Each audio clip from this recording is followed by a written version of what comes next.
was not only the notes that needed arranging. It was the small geometry of days, the barter between teacher and student, the delicate economy of trust. I closed the apartment door behind me and heard Lena's small voice call before she left, an indecipherable hum that might have been a promise or a tune. I do not know which it was. I only know that the sound went with a smear of blue on the jamb, and that the room, for all its spare furniture and neat habits, would not be the same again. When I sat down at the piano the next afternoon, a canvas leaned as ever to my left. I placed my hands on the keys and felt the familiar cold of ivory. The first chord was imperfect, the second settled. A small part of me listened not for the color I had lost, but for the way the paint, the living record of someone else's seeing, might ask me to shape the sound in return. It is a humble thing to be taught by another's hand, humbler still when that hand is small and paint splattered. But humility, I am learning, can be a method. Outside, Vienna moved in its slow, certain way. Inside, a child's green lines curved like breath marks. The score lay open and vulnerable. The kettle hissed. I took one breath and started again. At the end of the session, Leni packed her box with casual efficiency. Anja counted the canvases and tucked them into a bag. Clara stood and helped with the tray. I watched them go, and as the door closed, I realized the room felt less like an archive and more like a workshop. It had the possibility of future errors and the kind of patience that accepts them. I turned back to the piano and began to write, not in the grand sense of composition, but in the practical sense of arranging what I had. A few bars that matched a wash of color, a cadence that felt at home with a pale yellow wash. The work was absurdly small. It was also, for the first time in a long time, work that might lead somewhere. I did not imagine a miracle. I imagined the slow patience of practice. I imagined the room, the paint, the child, and the odd possibility that loss could be inhabited instead of exercised. The doorbell would ring in a week with someone from the conservatory or a journalist. Marta would call to ask for photographs, and Kurt would ask me to consider a staged event. Those things lay beyond the walls of the room with paint. For now there was only the modest choreography, score by canvas, hand by brush, time by appointment. It was enough to begin with. I played the short phrase again, and this time I allowed myself an indulgence. I imagined, not the colors that used to come without my permission, but the colors Leni had chosen. I let them guide a subtle change in timing. The result was small and imperfect and, because of that, honest. When I stopped, the room waited with me, patient and unfinished. The next session, I thought, would demand a new set of compromises and new kinds of listening. That thought steadied me more than any applause ever had. Outside, someone laughed in the street. Inside, the green canvas leaned like a quiet interlocutor. I closed the lid of the piano and left the room with the lingering taste of ultramarine in my mouth. The small, necessary habit of returning was beginning. It might not be enough to unclench everything that had tightened in me, but it offered a doorway. I left, and the light on the stand caught the canvas edge, as if to suggest a direction I had not yet learned to trust. The next morning would bring more color and more questions, and that, I decided, was how repair would begin, in small, stubborn steps toward companionship. Marta arrives before the rain does. Her timing is a kind of diplomatic violence I have learned to expect. She sets her leather portfolio carefully on the small table, as if it were an instrument and not a repository of demands. The kettle has barely begun to hum when she is already speaking, not unkind, but with a velocity that makes even my habitual reserve seem slow. "We cannot stall Matthias," she says. Not now. I watch the small habits of her face, the way she pinches the bridge of her nose when she prepares to be both frank and protective. Her voice finds a register I recognize from countless performance conversations. The tone that tells me a plan has been conceived by people who trade certainty for risk differently to an artist. I know, I say, my words seem to land on the air like objects to be inspected. I have become hyper-aware of the way my speech registers with others, measured, a little brassier than before, perhaps desperate for clarity in a world that insists on spectacle. "Listen," Marta continues. "Kurt Voss called. He has a promoter willing to underwrite a short special. Televised, live, midweek, prime time. They'll stage it as a return, a narrative. There will be string cameras, a profile piece, the whole construct. At the word televised, I feel the room tilt into an old geometry I once inhabited without thinking. There are images of lights, of the precise arc of an applause I could anticipate. For a luminous moment I smell rosin and perfume, and then the image collapses into the domestic interior of my flat, the chipped mug on the piano fallboard, the scores left open, the faint outline of Lena's paintings leaning against the wall like mute witnesses. Why now, I ask? Because the press will move on, Marta says. Because it's an opportunity to control the narrative. Because we can stage it differently, intimate, framed as collaboration rather than spectacle. You must see there's a way to make it safe. Her use of safe feels like a small betrayal. Safety is a marketable adjective as often as it is a condition. Marta has managed careers for decades. She has also learned, perhaps painfully, that the music industry measures salvage in optics. I think of Linny and the paint-stained fingers that have become my unlikely cartographers. I think of the way her blues and reds suggested contours I could not supply, of the secret fragment I have been writing in fits. I cannot pretend to be what I was, I say. Marta nods, but there is something like impatience in it. Pretendation is not the point, reinvention is. Artists, especially established ones, are allowed to evolve. Audiences like redemption. They like honesty. Too, that's why the collaborative angle works. We do it carefully. We keep the program short. We have you speak a little, explain the process. You do not need the old pyrotechnics. You need a narrative that explains why this matters. Her words are reasonable. They are also curiously adept at converting risk into consumable story. I have seen this alchemy before, grief and hard work turned into a neat arc. My own life has been repurposed for the public, once as spectacle, now as case history. It is difficult to answer when someone you know insists there's a path that satisfies everyone. What will Kurt do? I ask. Kurt will find an audience, she says. He will secure sponsors. He will promise coverage. It's exactly the kind of thing your reputation needs. Kurt arrives shortly after, as if summoned by the invocation of commercial possibility. He is all hurried gestures and recollections of people. He knows who can make the program bigger and better. His attire is one of hurried curation, a suit that has seen one too many conferences, and a tie that attempts cheer, as though to make up for uncertainty. Matthias, he says, eyes sharp, we can do this on our terms. Live is good, live is honest, no pretense of miraculous restoration, but we frame it as a moment of transparency. Viewers will like that. Sponsors will get behind it. It's prestige for you, for the channel, for us. He stands a little too near the piano, as if proximity to the instrument itself will ground the conversation.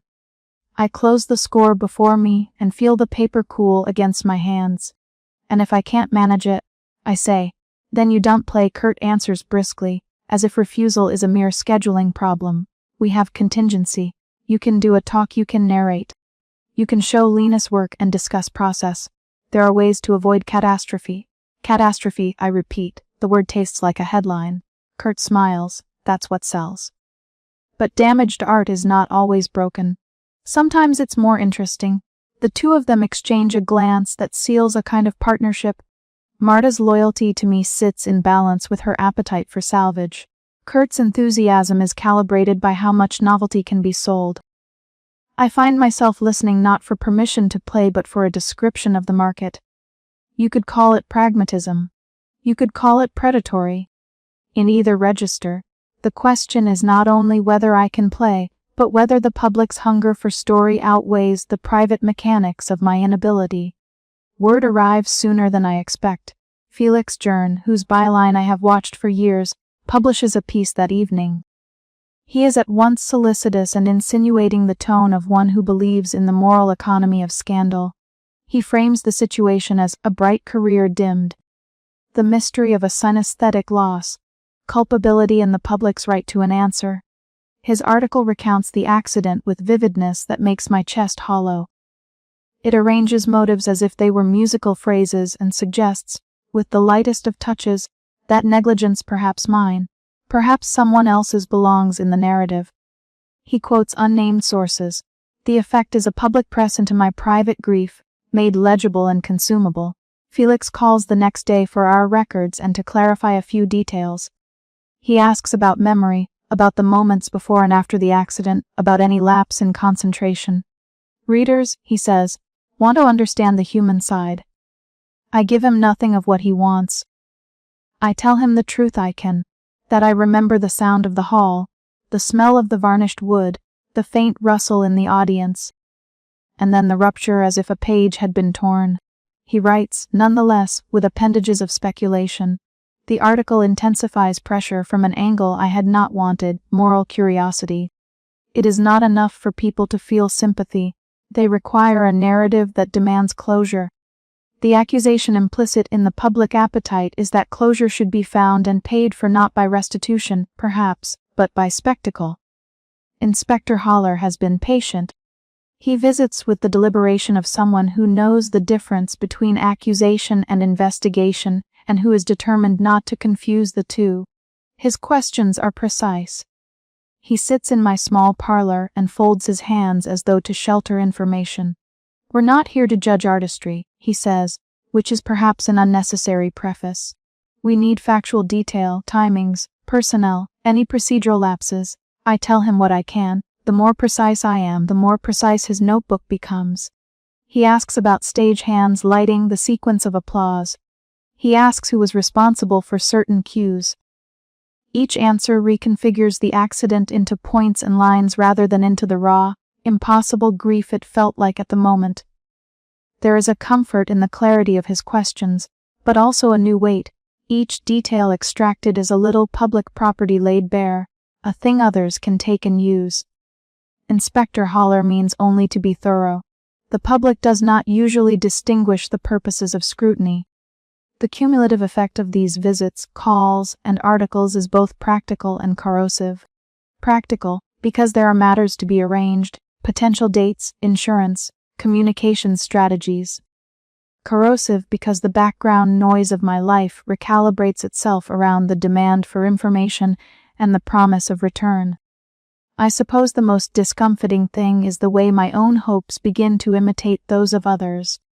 There are evenings when I stand at the piano and consider the possibility of an acceptance that would allow me to stand on a stage again and be looked at as if truth can be performed. There are other evenings when I play in my head and no color comes, only the arithmetic of pitch and silence.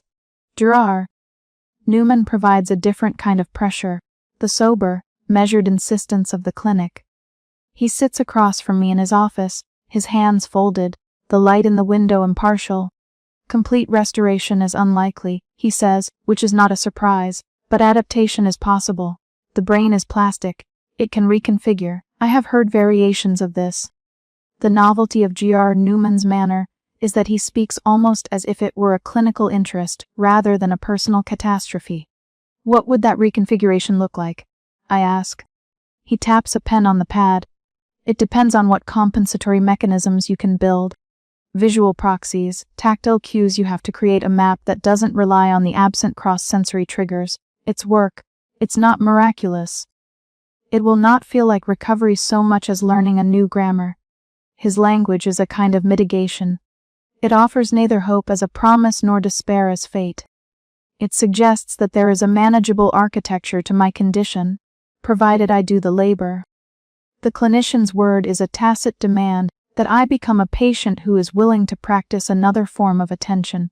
Clara watches all this with her usual quiet attentiveness. She turns up at odd hours bearing food in a calendar. She does not bring speeches or bullets but offers instead the tools of practical life. On one evening, after Kurt has called and Felix's article has run, she sits opposite me in the kitchen where the light is yellow and the kettle has cooled. You have to decide, she says. Her flat statement is not a criticism. It is not rhetorical. It is instead an imposition of choice. I am not used to being asked to choose between reputational restoration and private reconstruction. For most of my adult life, the choice had been made for me by the mechanics of performance and the audience's appetite. Now the mechanics are in the hands of others and the appetite persists. Do you want the old life, she asks. Some nights, I say. Not always. I used to measure self against the heat of an audience. It was a currency. It is not only empty now but dangerous. Then don't seek it, she says, as if the moral calculus were simple. You can teach, you can compose, you can curate small projects.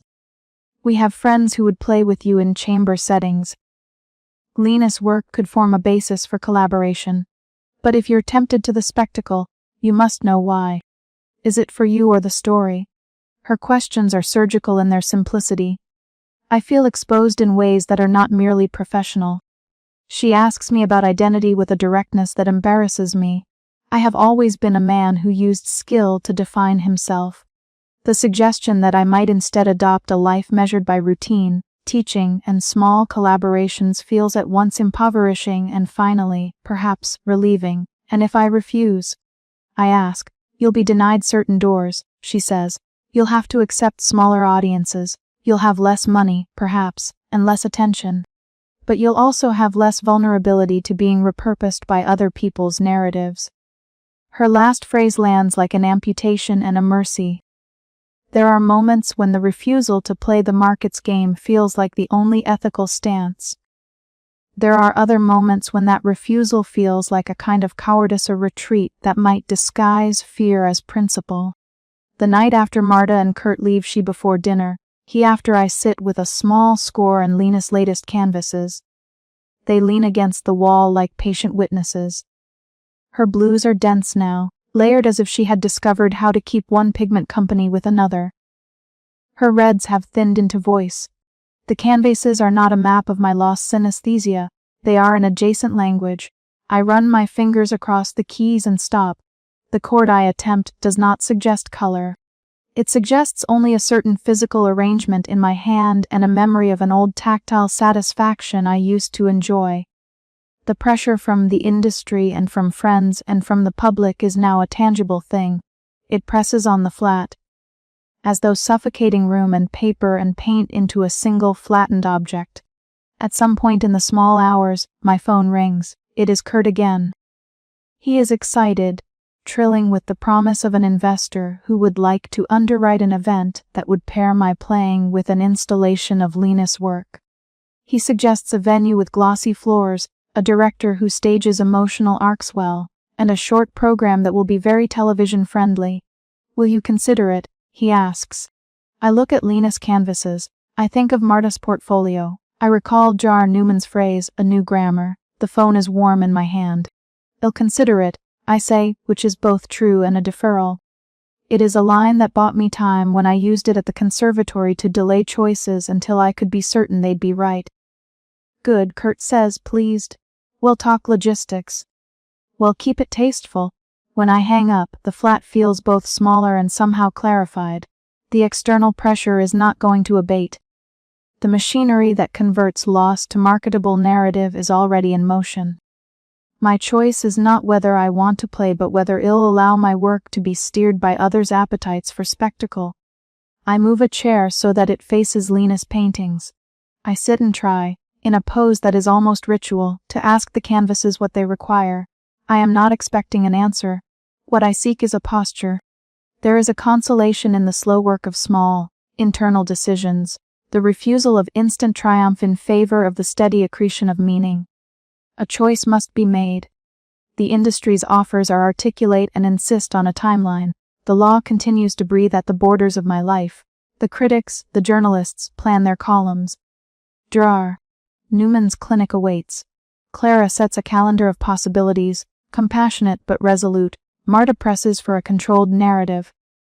And somewhere between the sound of Kurt's optimism and Felix's insinuations, the more dangerous thing. The possibility I might be persuaded that the only way back to being myself is through public validation. I have, strangely, to decide whether my integrity will be defined by what others see or by how I compose my life when no lights are on. The phone, again, is a small instrument of pressure and possibility. I let it ring into silence and then answer, not with a plan but with a promise to think. The answer is not brave. It is, perhaps, the only honest thing I can offer at the moment, not an acceptance nor a refusal but a deliberation. Outside, Vienna is a city that does not stop making itself legible. Its cafes burn light, and trams sing their metallic lullabies.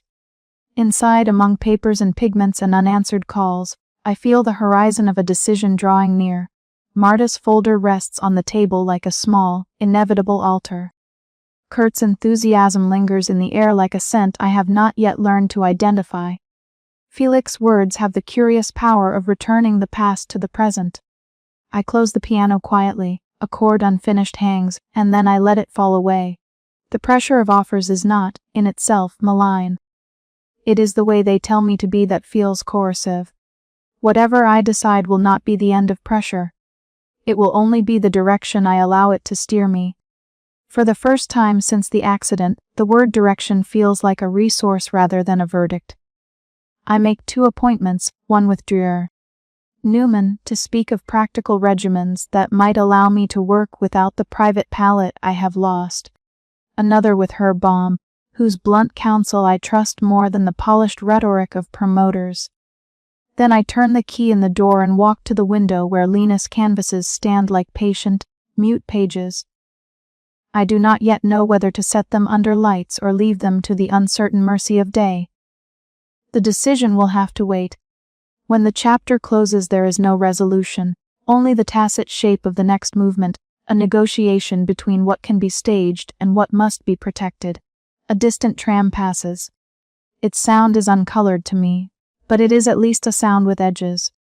The phone lights up again with an unknown number, and I hesitate before answering, which, perhaps, is all the readiness I have for now. The hospital smelled, predictably, of citrus disinfectant and a memory of other men's suffering I could not wholly own. The corridor leading to Dr. Newman's office was a rigid perspective of pale doors and varnished handrails. My footsteps sounded in a way that made me feel like a thing observed. I had rehearsed questions for myself in the night. Is this permanent? Can an organ of perception be retrained? Will I ever find color in sound again? These rehearsed questions were fragile props beneath the more private, unvoiced ones. Will I still recognize myself? Will I have anything left to offer? And the latter felt too intimate to name aloud even to a man with a clipboard and a gentle manner. Dr. Newman received me without the theatrics of mercy. His office was spare, precise, a wooden desk with a neat stack of journals, a model of a brain in monochrome, and a window that admitted a thin Vienna light. He did not try to conjure optimism. He never did. There was a watchfulness about him, as if he listened to his own words before releasing them. "Her caller," he said, and his voice had the clinical flatness of someone who would rather not dramatize what his instruments had already affirmed. He unfolded the scans between us, images like pale landscapes of folded gray. "The imaging is consistent with a localized disruption in the associative pathways," he said. "Language-wise, we can describe it as an interruption in the cross-modal networks that allowed auditory stimuli to evoke visual cortical response. There is no gross lesion of primary auditory cortex. Structural integrity is intact. Functionally, however, the associative overlay, that is, the thing that used to instigate the color experience when you heard a pitch, shows diminished connectivity." The words were precise. They might have been a score. Yet each phrase landed with the cool insistence of evidence, and I felt my old lexicon apricot for Chopin, indigo for C-sharp shift under the weight of a vocabulary of probabilities. "Is that reversible?" I asked. My own question surprised me by how thin it sounded. He held the question. "Possibly," he said. "Neuroplasticity permits reorganization. Particularly in a brain that has habitually tied one modality to another as yours did. Some reconfiguration can take place. The difficulty is that this was not a typical loss of sensory input but a disruption of a well-established associative pattern. Re-establishing those associations entirely is unlikely, but we can encourage compensatory pathways. In lay terms, we may not restore the old map, but we can develop new routes that allow for functional experience." He laid out terms like a conservative architect. "Therapies exist. There are relearning programs analogous to auditory training used in cochlear rehabilitation. And there are cross-modal rehabilitation exercises that pair stimuli in controlled ways to encourage new associations. occupational therapy, cognitive exercises, and targeted neurostimulation have shown some promise in similar cases. None of this guarantees a return to what you had, but it can offer functional improvement. He used functional as if it were a word of mercy. I told him about the way a particular timber once unfurled into a color that felt like a garment I could slip into. I told him how rehearsal was less mechanical than exploratory, as if I were tracing a map that only I could read. He listened, and when he spoke his language returned to probabilities and measured enthusiasm. "We can design a program geared to composing tasks," he said. "If you are willing to commit to exercises that pair controlled auditory stimuli with consistent visual cues, we may see partial reconfiguration." There was a thin geometry to his hope. It required my compliance, time, and a willingness to accept that partial might become the operative adjective in my life. I realized, with something like shame, that I had waited for a miracle rather than taking the smaller, humbler steps he described. "How long?" I asked. "Months, perhaps longer. Neural adaptation is slow. We can chart progress in occupational measures, reaction times, identification tasks, the subjective reports of cross-modal description. Improvements, if they occur, tend to begin as irregular anomalies and then consolidate." He showed me a paper, a cautious study of musicians who had lost facets of their auditory processing and had rebuilt some function through structured tasks and external scaffolds. The participants' accounts read like abbreviated confessions. Some regained a residue of the old sensation. Some achieved a new, entirely different way of relating to music. None of them promised restoration in the old sense, yet the underlying current was the same as in Dr. Newman's phrasing, adaptation rather than resurrection. I left the clinic with a printed leaflet and a series of appointments. The November light had the brittle honesty of a page, and the city felt, for a time, like a set of marginalia to my own private notes. The rain made small, luminous interruptions on the tram windows. Street lamps blurred in the wet glass like cautious brushstrokes. I told myself that the shift from wanting recovery to wanting adaptation might be the only ethical position to occupy, to compose not in order to mimic an earlier self, but to accept what could be achieved within altered perception. The ledger I kept at home, a narrow notebook in which I measured time in exercises, cups of tea, and the length of practice, received a new entry, cross-modal pairing, Week 1. The exercises Newman suggested were unromantic and exacting, short auditory tasks, a metronome exact in its insistence. Tones paired with consistent hues applied in precisely measured patches on a board. Repetition, he said, would be the engine of change. The most difficult concession was the formalization of color into a pedagogy. I had not learned music with an external palette that I could call on. My synesthesia was private, immediate, and infuriatingly personal. To make it into a training regimen felt like translating a private dialect into a public, utilitarian tongue. Yet the very act of codification offered, perversely, a kind of hope, if Linus canvases could be made into consistent cues rather than spontaneous outbursts. Perhaps they could work as the consistent visual cues Newman recommended. I had not told Newman about Leanie. There was no need to. My little experiments were not part of the hospital record. But the child had become a daily presence in the margin of my life, grease-smudged fingers, impetuous decisions about pigment, a readiness to laugh at my seriousness that made me both ashamed and grateful. She had, without intention, begun to supply the kind of imagery the clinic advised, a stable palette, repeated and reliable, that might anchor a sound to something perceivable beyond the ear. The first trial we attempted at home was small and cowardly. I asked Leanie to fetch one of her boards, a rectangle of cheap canvas board she had bought with pocket money. It was a study, a quick arrangement of 3 washes, a deep, sleep blue, a thin, insistent streak of red, and a pale, hesitant yellow like tea with little milk. To me the blue sat comfortably where a low harmonic might, the red had a percussive, staccato quality, and the yellow a settling resolution. For me these were associations, not laws.